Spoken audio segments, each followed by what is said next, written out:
अहिल्यानगरला मिळणार हा नवा 6 पदरी महामार्ग, गडकरी यांची मोठी घोषणा।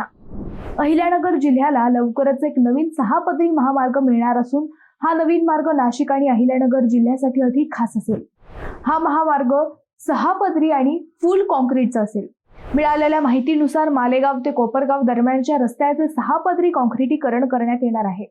महत्त्वाचे म्हणजे याचा DPR सुद्धा लवकरच रेडी होणार आहे। केंद्रीय मंत्री नितीन गडकरी यांनी येवला शहर उड्डाणपूल किंवा बायपाससह मालेगाव मनमाड येवला कोपरगाव रस्त्याचे 6 पदरी कॉन्क्रीटीकरण करण्यासाठी सविस्तर प्रकल्प अहवाल बनविण्याच्या सूचना संबंधित अधिकाऱ्यांना दिल्यात।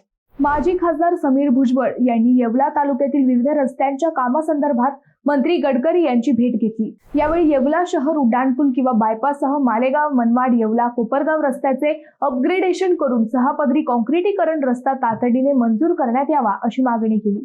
आगामी काळात नाशिकमध्ये कुंभमेळा आयोजित होईल आणि या कुंभमेळ्याच्या पार्श्वभूमीवर या रस्त्याचे 6 पदरीकरण करणे आवश्यक आहे।